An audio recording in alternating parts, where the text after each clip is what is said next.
Whew, it's been a few days since I did one of these. I took a much needed break from it all. Mental wise, I just wanted a chance to refresh, rejuvenate, and not be under constant pressure to put out content that I just wasn't feeling.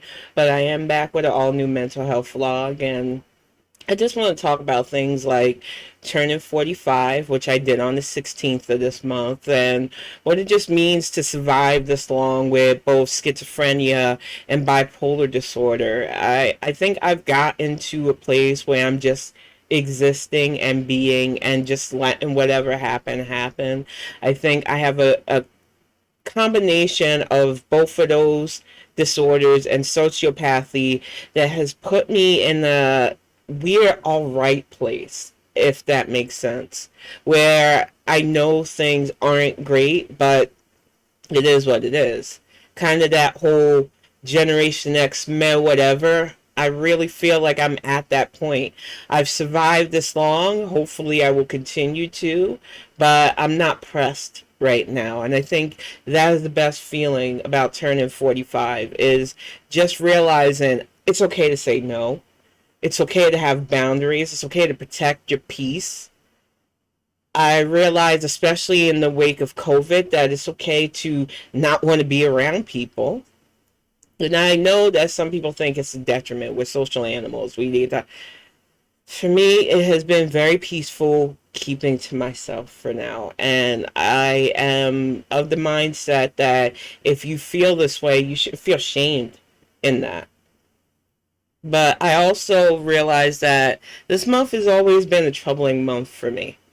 And I know that there are a lot of people who celebrate Father's Day. We had a nice, peaceful day of both gaming, and I grilled some steaks for Greg and I and Kiddo. And Father's Day has always been a touchy holiday for me. I don't talk bad about the dead, and my dad has been dead for quite some time now. He died on September 11th, of all things, and because of what happened with the towers, we didn't even get reports of his death till well out after. He wasn't in the towers before anybody tries to make that connection. He was in New York during the time, but it's because he decided to selfishly not keep on with his health, not get checked out for things like his diabetes, that he died early on in his life. In fact, he was the age that I am now. So when I look at people who don't take care of themselves on purpose, I can understand it to a certain extent, the paranoia of dealing with a healthcare system that's pretty much stacked against you if you look a certain way or from a certain demographic. But ignoring things like pain, shoving it off, thinking that you need to man up comes at a cost.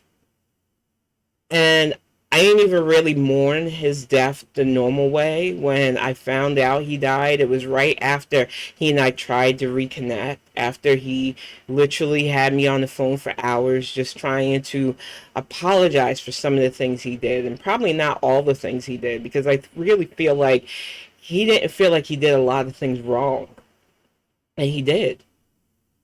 I think the hardest thing about getting older and being at the age where I know he died is realizing that my childhood wasn't normal and it didn't have to be. Even if him and my mom couldn't make things work, it didn't give him a pass not to be there for us. And then when he was there, the things that we did weren't normal. The lifestyle that he chose wasn't normal.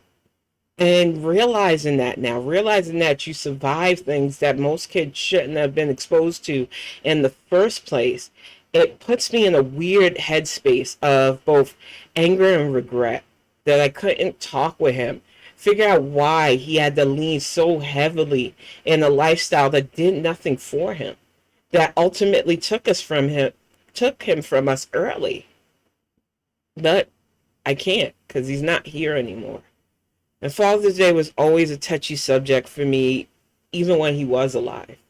Growing up as a kid, not knowing when he was going to show up, if he was going to show up, or how he was going to show up. Sometimes my father really leaned into that I'm going to do what I want, I don't care mentality. Showing up in a broken down truck in raggedy clothes, talking about, hey, I'm here to pick you up.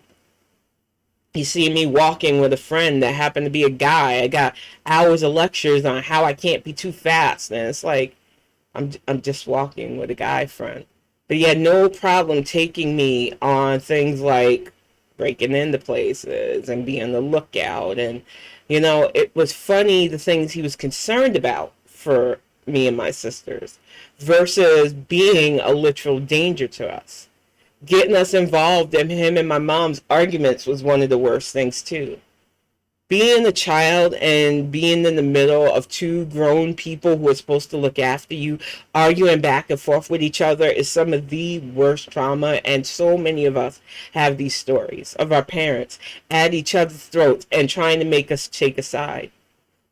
And I'll never forget being excited because he took us to Coney Island once, and it was just a day of play.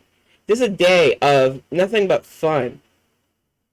And he sat us in a playground, and we're all hopped up on candy and video games from the arcade and rides and just bundles of we spent time with daddy energy. And he looked us in the eyes and said, Mom has been making me mad. I need to do something about it, don't I? Boy, little girls, we love our dad. We think, yeah, if she makes you mad, do something about it. Because we're not thinking on the level of he's going to hurt our mom. But he utilized us to justify going into the house, starting a physical fight, and smacking my mother. And I took so much internalized blame for that. She didn't blame me because I don't think she knew that he literally asked for our permission to do it. And I think if she had known, not to give my mom too much credit, she would have made us feel guilty about it. So either way, it would have been a screwed up situation.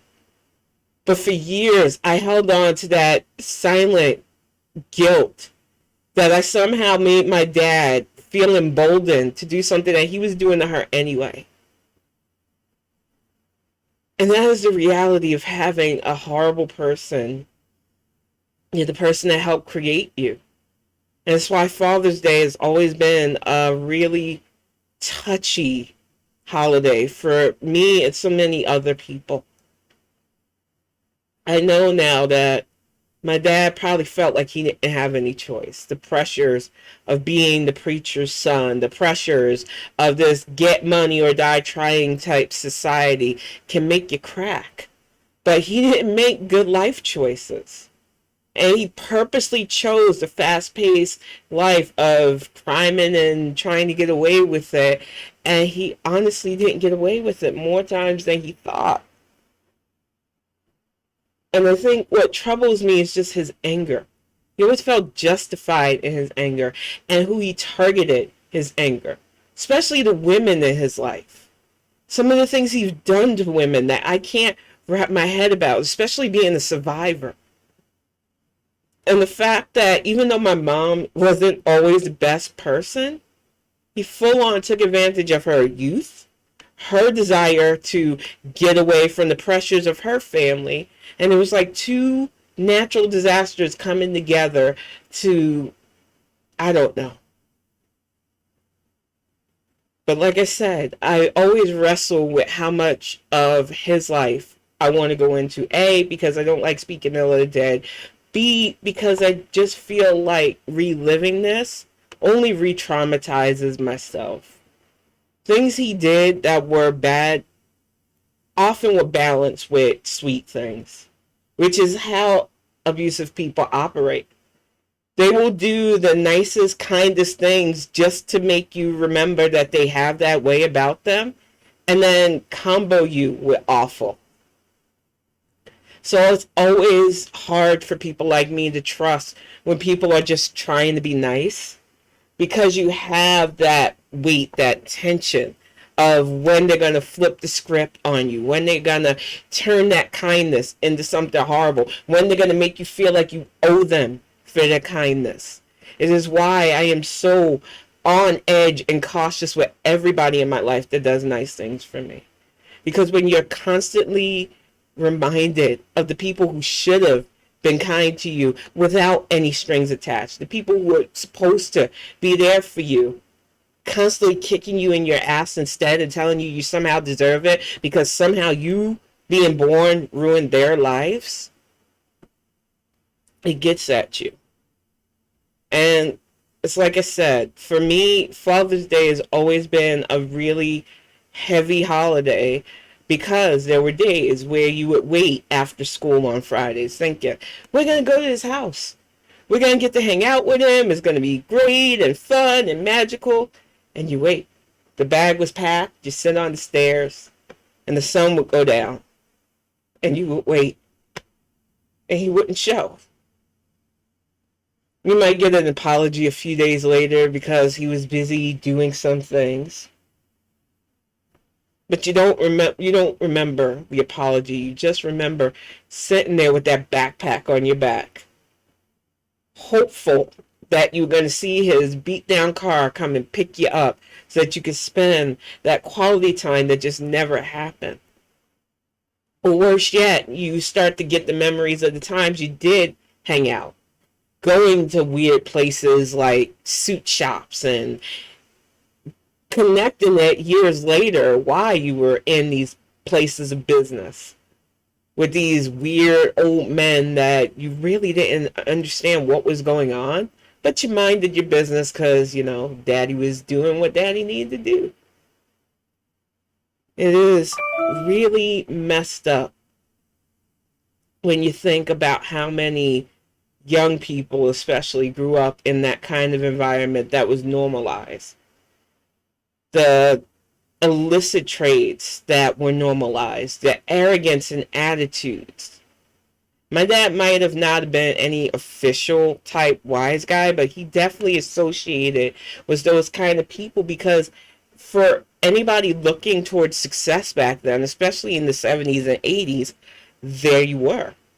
And it didn't matter how violent those people were. It didn't matter how dangerous the situation was. The point was the connections. And I realize now how lucky I was that the people he was doing business with didn't decide on that day that, oh no, we don't like you, we're going to end this. Or that my life wasn't put in constant danger on our daddy-daughter excursions. I'm lucky that most of the time he took me anywhere, it was for his little side pieces and dalliances, which unfortunately for him, I learned how to talk when I was a toddler. So I told on him a lot. I can laugh about it now, but it's really messy thinking about some of the so-called bonding experiences that really weren't. And for the few good memories I have with him, sitting on a couch watching Bruce Lee movies. Bruce Lee movies are still one of the only positive memories I have with him.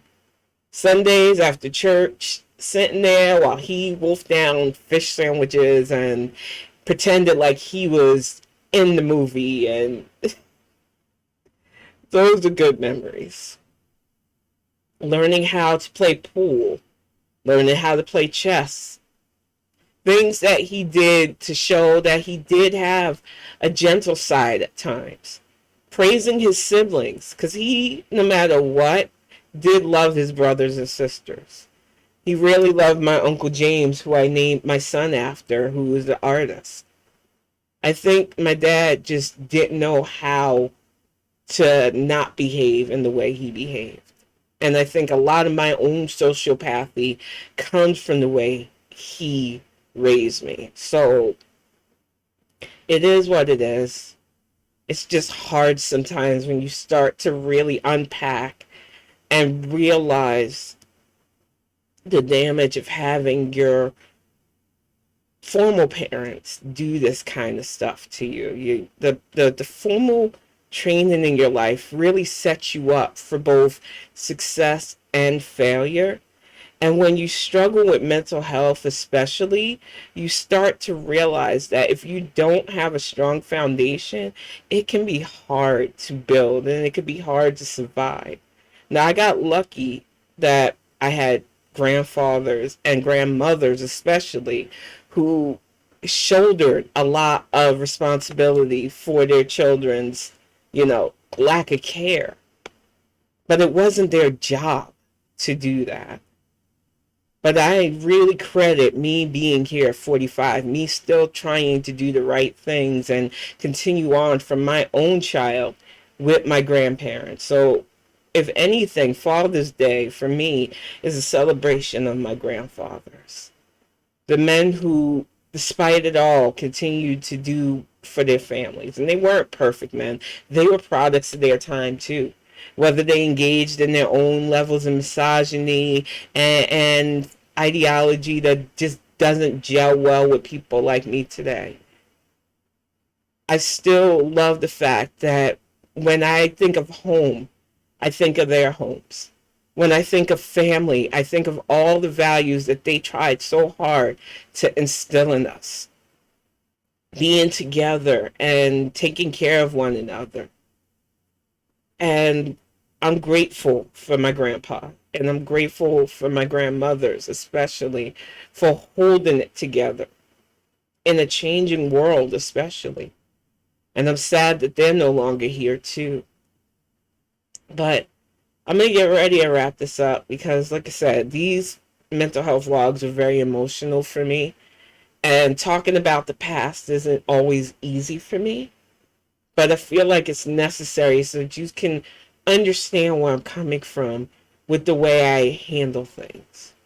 If I close off or feel tense at people's attempts to get close to me, there's a reason for it. And I'm trying and working hard to be better, but this world is definitely not helping that. But I'm going to do my part to continue to be healthy, both physically and mentally. I thank you all for watching this week's. I will be back next week, hopefully with another topic, and see you soon.